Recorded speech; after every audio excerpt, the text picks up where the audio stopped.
And Yep. it's recording. Yes. So, Okay. well, welcome everybody to Channeling and Stranger Things. I'm astrologer Penny Dix, and today we have a very interesting lady talking to us, or I'm in discussion with, a lovely astrologer by the name of Sue Brain, who some of you may be familiar with because she does a regular monthly and sometimes more often discussion on the astrological energies with the lovely astrologer Steve Judd. But today we're going to talk about something a little bit different.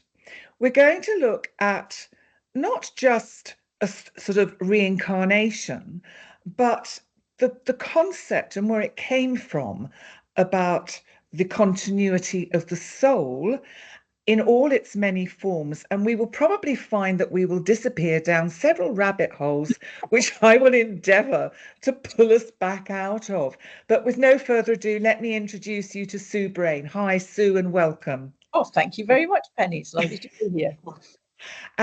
So, Sue, can you tell us a little bit about your background and why you agreed to do this discussion today? Oh, gosh. Well, I had a big awakening. I was 37 at the time, a really big awakening, where I knew that if I didn't get my act together, it kind of, what was the point of being here? That's what it was for me.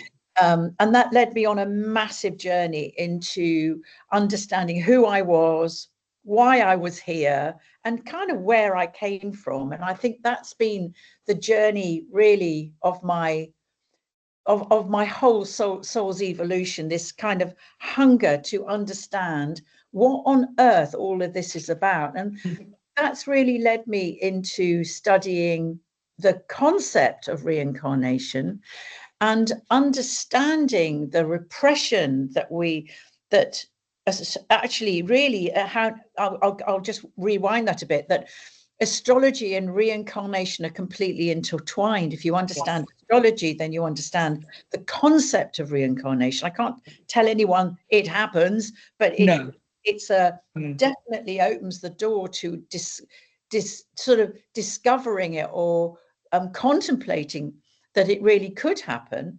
And that It's about cycles, isn't yes, it? exactly. Yes. That's exactly it. And that's And what that it is about. yeah. So, can you tell us what your awakening was, what the sort of circumstances Yeah, were? I was in a light air crash. Wow. Yeah, no, it was full Wow. on.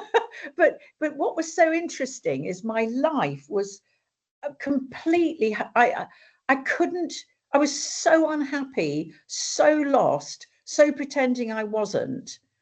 And then it felt like the universe could not get my attention. I was not listening. So everything was falling apart in my life. Still wasn't listening. In a plane, flying at 1,500 feet up, the propeller stops going round. We start falling out of the sky. And then the pilot, who was a friend actually, he was sending out mayday calls and jettisoning the fuel. And I mean, God bless him, he saved our life. So he was banking the plane to land in a field, but we were coming in far too low. So we sort of caught the top of the line of trees, and that spun us round and catapulted us bang onto the ground. Wow. I can just remember all the the plane disintegrating, going, oh my God, and him saying, get out, the plane's going to blow up. That was the worst, going, oh my God, and throwing myself out. The plane didn't blow up purely because he'd jettisoned all the fuel. I mean, he was so cool what he did. And neither of us were physically injured. But for me, I was literally sitting beside the wreckage of the plane. And I can only describe it as a physical sentence that said, your life is a sham. And it just dropped into my head. Oh, I've gone all goosey. No, really. And it was just like, oh God, I've got to do something about this. So that set me off. Oh yeah, it was full on. And I didn't know what to do, where to go. But it was almost like the universe just went, look, we're going to give you another chance. Get your act together.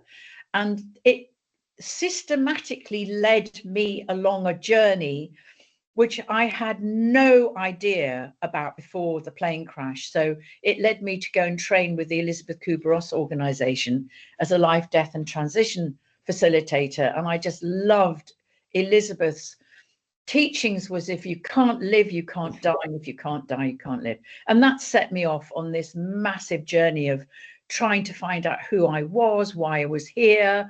I want to die well. And then I did an MA in the Rhetorics and Rituals of Death. And then I trained as a trauma a specialist, of course. Of course, yes. And then I ran loads of death cafes, which enable people to come and talk about end of life and death and dying in any way they want to. I mean, this is a very shortened version, by the way. Yes. And then I had another message. I mean, because I'd always been fascinated by astrology, which just said, go and consolidate all your knowledge in astrology. So I went and signed up immediately with the Faculty of Astrological Studies because I wanted a diploma. I wanted to do the exams. I wanted a diploma. I wanted a rigorous learning. Yeah. That's what I wanted. I wanted to go to school. And it was actually harder than doing the MAs I'd done. And then I had another message, which was, well, now you've got your astrology, you've got your death, bring them together. And then very shortly after that, the Shift Network just got hold of me and said, we love what you do. No idea how they'd found out. And we want you to come and run a 7-week course in astrology. When does that start? It starts tomorrow. Fantastic. And how can people sign up for it if they want to? There is they can go on to the Shift Network website. They can go on to my website. Give me the links and I'll put it in the description box. Yeah. And so I've just been preparing this 7-week course on astrology and why we're here, who we are, where have we come from? And astrology just plays that central role, that the framework that puts all this together. Yeah. Wow. What a story. That's just, it's incredible, Sue. And as you were talking, I was thinking, first of all, you told me your son Aquarius, so aviation. So that was sort of interesting. And I was also wondering if you were on a particular Saturn transit or Uranus or Pluto transit at the time. Yeah, there was a lot going on around that. Yeah, I mean, I'm not going to go into all the astrology of it, but no. I was due for a wake up. Right. And I think we all go through similar, maybe not quite as dramatic, but, you know, I think many people have these kind of experiences in life. And let us know in the chat if you've had similar kind of wake up calls, because that completely send you off on a different path, isn't it? So coming back to our main theme of reincarnation, I guess really it does link in with death and dying and this whole area, because the continuity of the soul is something that my sense is has fascinated people for eons. And in my understanding, Christianity as a Western, sort of basic Western tradition, along with, I'm not quite sure, but I think Catholicism, do not really entertain reincarnation in any form, do they? No. No. It was absolutely, it was completely cut out. Any references really to reincarnation was cut out at the first meeting of Nicaea. That's Constantine. And so he actually legalized Christianity. Can I just go down a rabbit hole? Yes, please do. Please do. I'll go. Exactly. So basically, in antiquity, lots of conversations about where the soul had come from, reincarnation. So Pluto believed in reincarnation 100%. Aristotle, his student, did not. So there was all sorts of different conversations and mystery schools and all sorts of stuff going on. And that went on for hundreds and hundreds and hundreds of years. Just a kind of melting pot of ideas trying to make sense of what we were doing here and why we were here. Enter Christianity, 1st century, out of Judea, and their teachings were kind of attracting a lot of people who are still trying to make sense. So the early Christian teachings were really kind of incorporated these ancient beliefs. Yes, it was about reincarnation. No, it wasn't. But it's a complete mishmash. And obviously, they were drawing on the Hebrew scriptures and the Kabbalah and all of this stuff. And then slowly they began to sort of think, well, no, actually, we'll borrow a bit from Plato. We like his immortal soul. That's really what that will work. But we'll put a Christian spin on it, and we'll say God is immortal. So the soul is immortal, but God is in charge.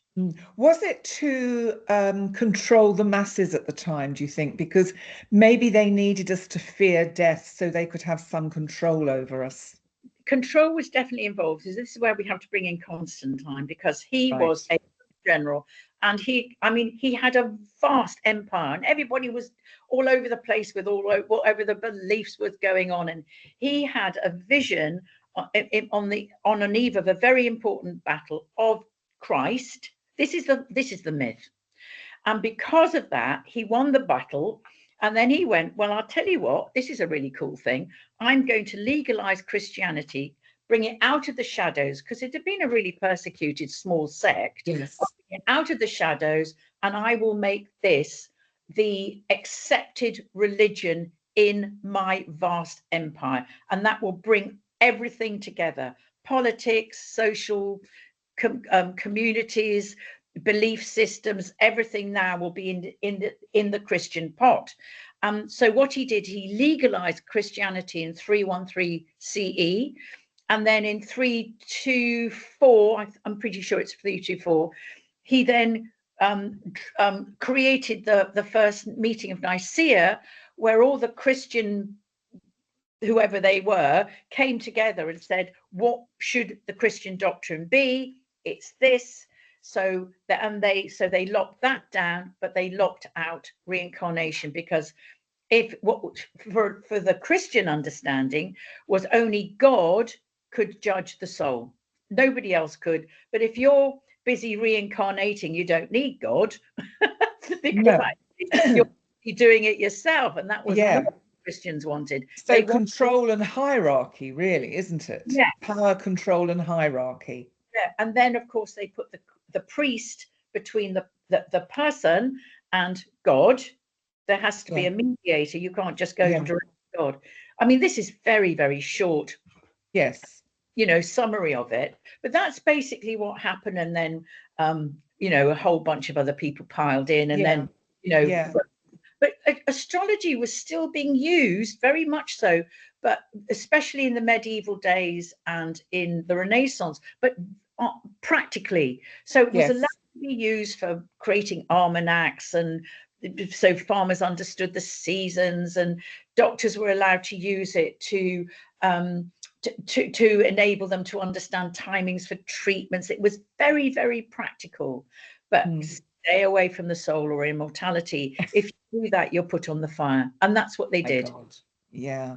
But isn't it correct, and I don't know, that in the Apocrypha, in there's a chapter or one of the Gospels, is it the Gnostic Gospels, or it might be the ones that were found at Nag Hammadi, where that's the Gnostic Gospels, that there is somebody who talks about the life after death and reincarnation. 100%, but that's different. The Gnostic Gospels obviously were, as the Christianity was taking hold, and it was being and astrology was being so repressed. This is very early on, by the way. So they obviously hid these sacred teachings, and obviously when at the meeting of Nicaea, and there was a second meeting of Nicaea later, but they decided which gospels they would accept. So the Gnostic gospels were all hidden away, because they were terrified they were going to be destroyed, whoever the keepers of them were. And that's what happened. And so they just lay in these incredible caves for thousands of years. My God. It's extraordinary. Of course they're all about. And also they're bringing in Mary's Gospel and all sorts of the wisdom of Sophia, and that's Yes. a rabbit hole. We're not going to go down there. But if anybody wants to look up Seething Sophia, go down that rabbit hole and look at wow. It's fantastic, absolutely fantastic. Wow. Wow. But just keep it, easy to understand because it gets very complicated. Plato, but in the meantime, Plato was really, he deeply influenced the Hermetic teachings, which came first, and they were coming up at the same time as early Christianity, and then the Gnostic Gospels. So Plato was saying that the soul is more immortal, and we come from the divine spark of God. Yeah, that's what he was saying. This again is in a nutshell, but he influenced the beautiful Hermetic teachings, and these were all attributed to this wonderful, wonderful character called Hermes Trismegistus, who was kind of like a mythical figure created out of Thoth, the Egyptian god Thoth, that was wisdom, and Hermes, the messenger of the gods. So then there are Hermetic teachings. They do exist, and basically one of the central ones is kind of 6 or 7 real cool ones, but the central one is as above, so below, as above. You have to have the cycle, and that got me into looking at the Hermetic teachings and just going, oh my goodness me, this is fascinating. Yeah, you're certainly taking me down some rabbit holes now, and I'm also thinking about the Egyptian concept of immortality, which has similarities, doesn't it? Not the same as Christianity, but I think what I read was really interesting. They didn't necessarily believe in reincarnation, but they did believe in the immortality of the soul. Yes. And of course, at death, wonderful weighing up, the heart against the feather. Yes, the feather. Yes. And all of that. And I think that comes in. Oh God, I'm going down another rabbit hole. Okay. That comes in Plato's myth of which was one of so that's one of the first kind of what do you call it, sort of teachings about, one of the first, not the first, but one of the first teachings about reincarnation. And what's that reincarnation, or what, did he actually have like a near-death experience? Experience where he was shown what happens to souls after death. And there is self-judgment. Well, there is judgment. There is, but the soul learns from the judgment, and then the soul, because of what they've learned about themselves, they then decide what kind of life they want next. So that all goes on, but they have to. And then you bring in the 3 fates. I love the 3 fates. Fabulous. Spinning the Wheel of Fortune in the tarot, isn't it? I just love it. And then the soul, then before it can incarnate, has to go across the river of Lethe, which clears the memory, so you don't have a memory of what's happened before. But of course, we all have whispers, don't we? And that's the thing, isn't it? Have you had any whispers of the past? Oh God, nothing that I can actually go, yeah. Don't believe. I think this is my theory. We humans have to make stories to make sense of anything, and if we have a feeling, to create sense of it, we have to make a story up. So I'm interested in the stories of past lives, but I don't necessarily. I call them archetypal stories.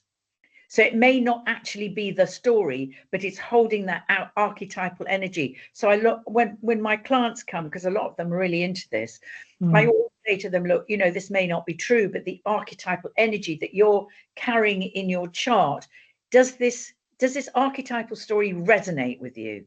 Yes. It may not be actually it, but it could be a theme. And 99.9, they go, oh my God, yes. Wow. Yeah, it's interesting. Wow. And which part of the chart do you see as representing? Because I know the nodes have something to do with karma and destiny. Yes. Gosh, yes. And would you see Saturn or? Oh, yes. Pluto? Yeah. Yes, absolutely. Oh God, I'm not going to go down. I was about to go. Another rabbit hole.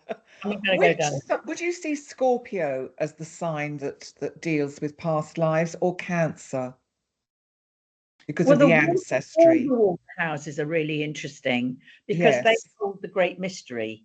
Water is great mystery, isn't it? It's yes, this yes, sense of, and also the connection with the divine and what we understand the divine to be. But they're very different, obviously, because Scorpios, still waters run deep, and this big transformation or transmutation. I talk a lot about the difference between yes, the two.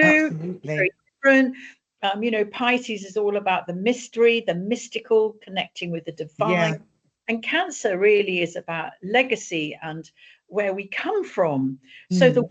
houses kind of really enable us to explore, to swim in these uncharted waters of Yes. I don't know.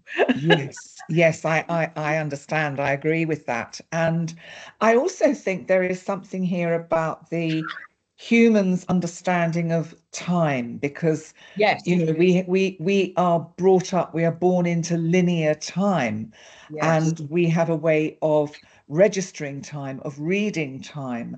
But really, we only ever have the present moment. So we could hypothetically say that we are living many lives simultaneously. Absolutely. And a lot of people believe that. I don't know what I believe around this. I'm really Yes, Kairos time, which is yes, understanding the present moment, the intuition of being able to act in the right moment, to be aware and conscious in you know in the moment, and yes. we've lost that.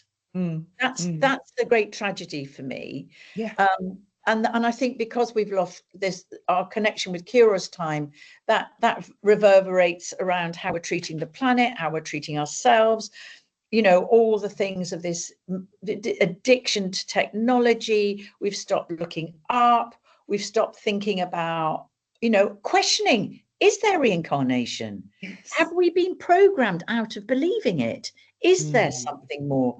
So I find that really interesting. I think that's a really important point, because I would actually say, with the way things have been going on the planet with technology and AI, that there is very much a danger, if you like, of losing our connection with the, well, eternity of the soul, and our sense of otherness, Yeah, otherlinessness, with the yeah, cosmos, with the divine, with the universe.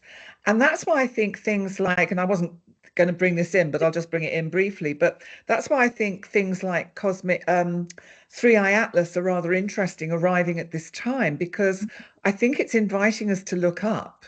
I don't think it's yeah. particularly alien technology. I think it is what it is, but I think Mm, it's asking us to look up. And I think it links us in with that sense of the continuity, and the fact that we can only see it doesn't mean it's never been here before, or that similar objects haven't been there before. It's just that we can see it now. And isn't it the same with all of these things? Maybe reincarnation is all there, it's just that at the moment we haven't discovered the technique to actually see it. Does that kind of make sense to you? I'm thinking, I think it's so interesting how much research now has been done into near-death experiences. Yes. End of life. So I was an end-of-life researcher for Right. with Peter Fenwick, and my lovely friend Penny Sartori. She was his researcher into near-death experiences. So we were doing parallel research at the same time. So I was Oh, looking at consciousness as we die, and whether or not it continues after death. I'm yes, convinced it now does. And yes. Penny was looking into near death experiences, and she was one of the first nurses ever to get a PhD in the research that she was doing. Yes, Wow. yeah. So she's done a huge amount to look at the clinical experience of people having near death experiences in hospital and ITU. This is a really serious piece of research, Yeah. and I trust her research. I mean, I think there's a lot of people that are talking about reincarnation and, you know, blah blah blah. But, you know, give me a clinical research. It's the evidence, isn't it? Can I have some concrete evidence? I'm there. Yeah. And her research is, I think, unequivocally, you can't say proves, No. suggests a very strong evidence that that the soul experiences consciousness after death. Yes. Absolutely. Yeah. Absolutely. No question. And I tend to agree. And I think that, and I tell you what I'm finding interesting as I grow older. We're about the same age. I turned 70 this year, so it's horrible, isn't it? And I'm noticing that as I approach what is clearly my senior years, and at this point we never know how long we've got, that my whole concept and understanding about death and the dying process is changing.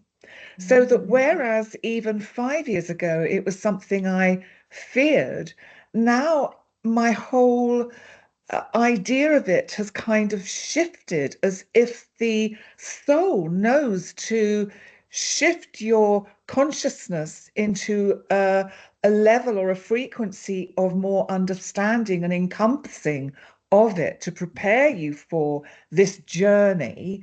And I think that I find that absolutely fascinating. I don't know if you have any thoughts about that. Uranus squares. They wait.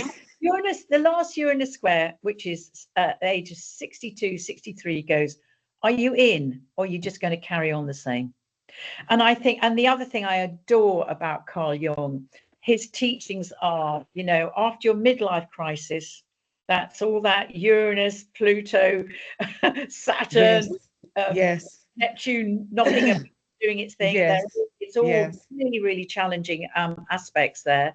He says that actually the role of the soul after the midlife crisis, the role of the soul is to don't think he used the word should, is about preparing for death.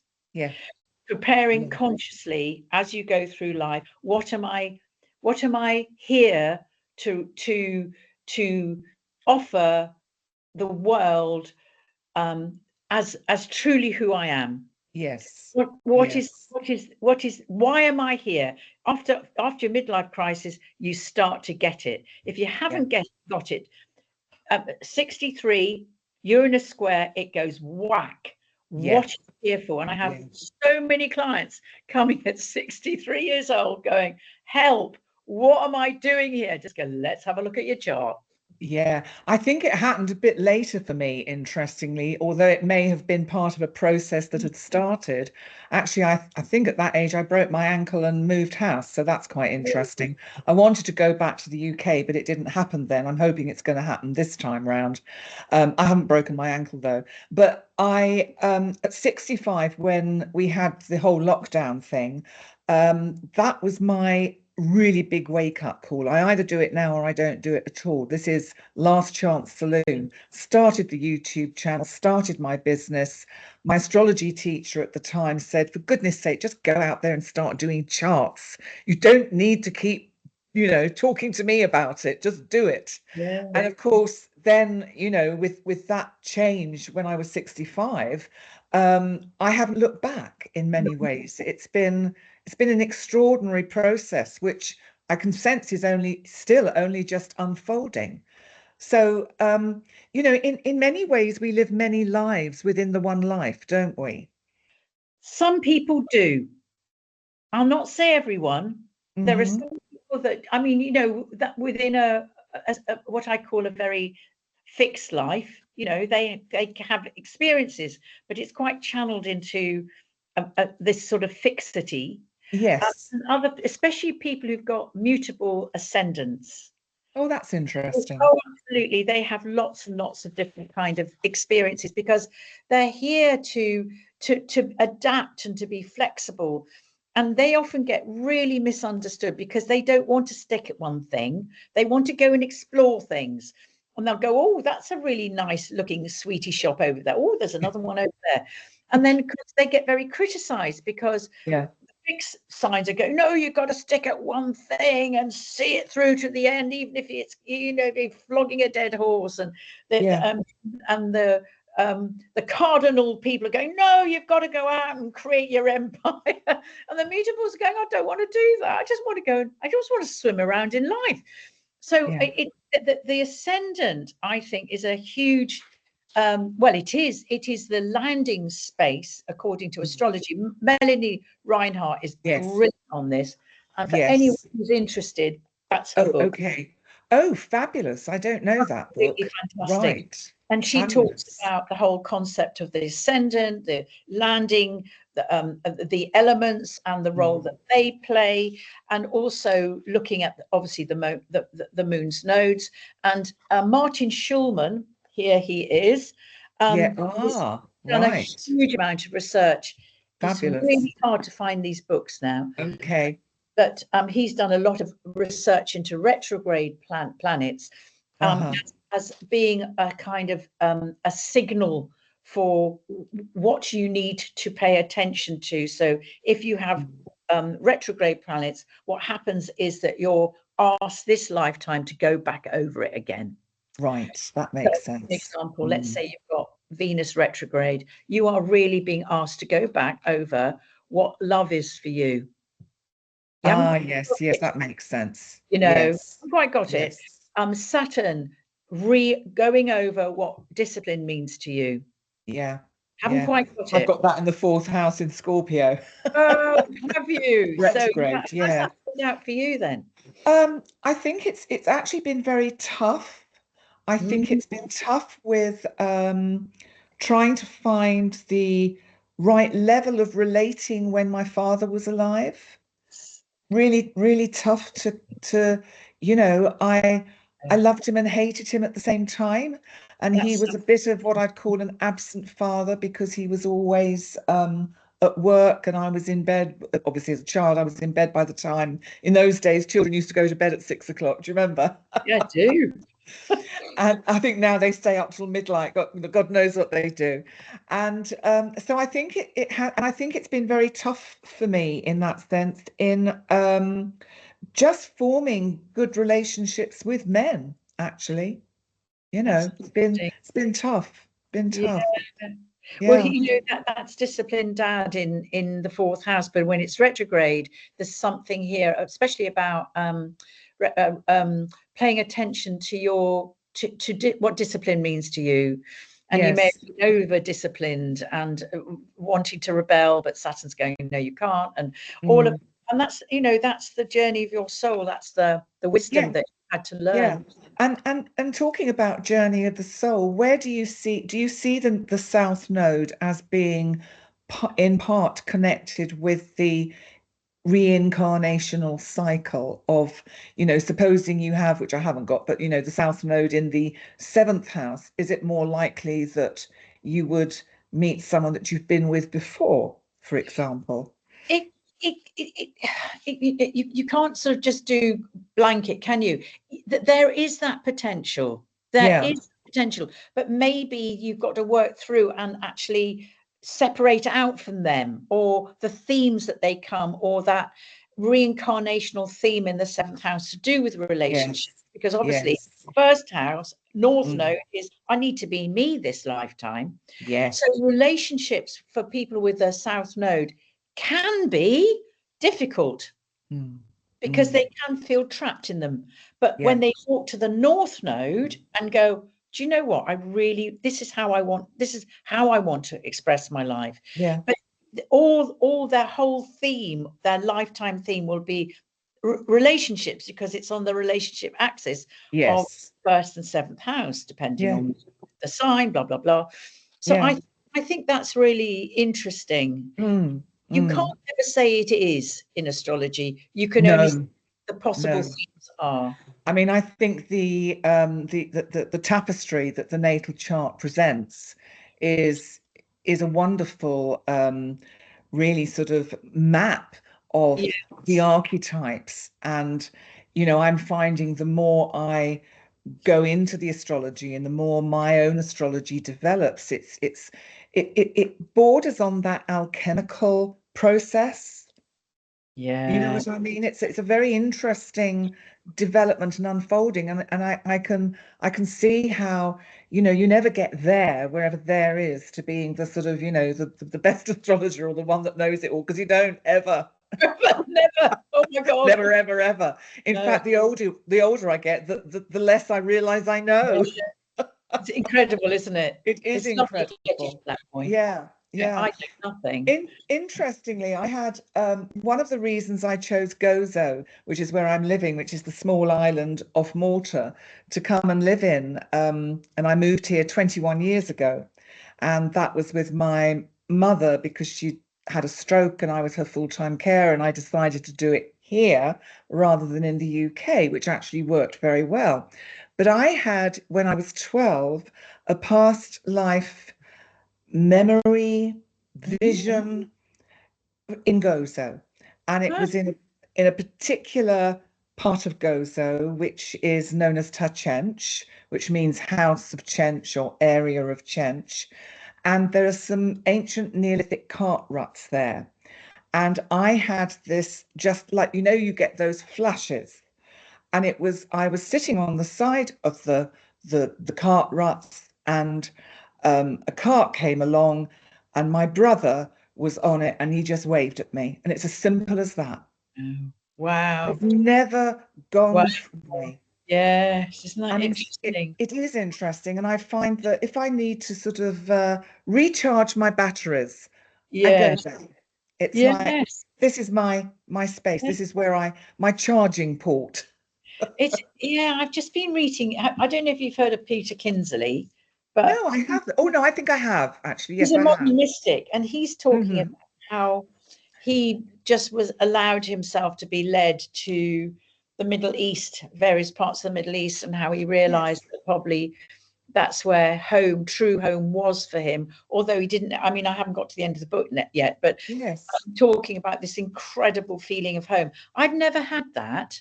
yeah, I've always felt I come from the stars, so that's my home.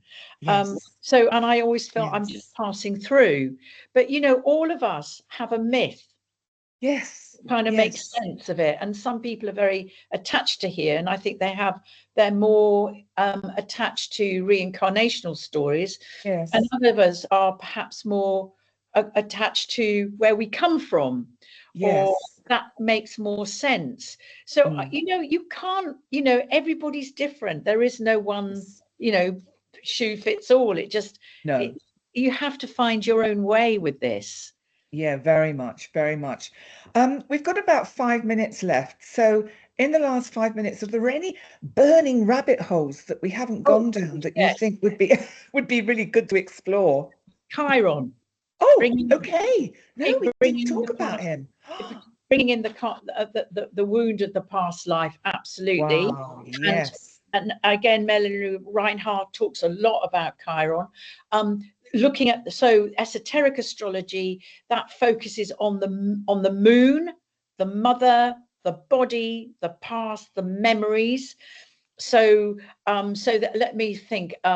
Let's say you've got moon in Virgo, for an example. Your past life, what you're having to recalibrate this lifetime is maybe that you were a fixer, or you were a perfectionist, which was, you yes, lived because of it. You were yes, just so in your head with it. yeah. It's about re-understanding your relationship with what service means. Mm. So everything has multiple, I mean, we can't go into them all, but Yeah, that's an example. Pluto, I mean, evolutionary astrology is all about Pluto, yes, because even evolutionary astrology focuses on karma, addressing our karma, where mm, esoteric astrology is about spirituality. So I think it's really interesting, and all of them together, I find I work with both. yeah, I yeah, think Pluto, wherever Pluto is in your chart, that's where you meet those lessons of transformation. Wherever mm, Saturn is in your chart, that's your karmic lesson. yeah, So whether you believe in reincarnation or not, it doesn't matter. What yeah, they're inviting you to do is do the work. Go do exactly. the alchemical work. So when you get to your deathbed, you die at peace. Yes, that is perfect. And that is what it's all about. And it reminds me of the song, Is That All There Is? Do you remember that Peggy Lee song? I don't think she'd done the work then, because she saw herself as on the deathbed going, Is that all there is? If that's all there is, let's keep dancing. But maybe that is. She hadn't done the work. No, clearly not. Clearly not. Stu, this has been a wonderful discussion. I can't thank you enough. And I have no doubt we could definitely go down some rabbit holes again together. And I'm sure we could weave in some astrology, and we'll do a video for the astrology channel at some time down the line. And what can I say? Do you want to just tell quickly again about your shifts Oh, well, it's starting channel thing? tomorrow. Starting tomorrow. So, Yeah, and tomorrow if you night. send me the links and everything, and Yeah. I'll put it in the description box. And is And it what time is it UK time? 5 p.m. 5 p.m. So that's Yeah. 6 p.m. Central European time. Yeah. That's midday Eastern Yes. time. Yes. Yes. Yeah. And then it goes on. I can't remember. 9 o'clock in the morning That's Pacific. right. Yes. Yeah. So Yes. they're really cool with that. Yeah, And if brilliant. anybody wants to know about my website, it's suebrain.co.uk. It's really simple. That's easy. That's easy. And I'm pennydix.com. That's very easy. And I'd love a session with you. Anyway, but listen, Sue, thank you so much for coming on Channeling and Stranger Things. And please remember, everybody, if you would like to join the channel and subscribe, like, share, all of those wonderful things, and comment, it just helps us all with the algorithms. This video will go out on Sue's chart channel as well. So you've got multiple choice on where to view it. So in the meantime, I'd like to say thank you so much, Sue. And I look forward to seeing everybody again. Bye. Okay, thank you. Bye.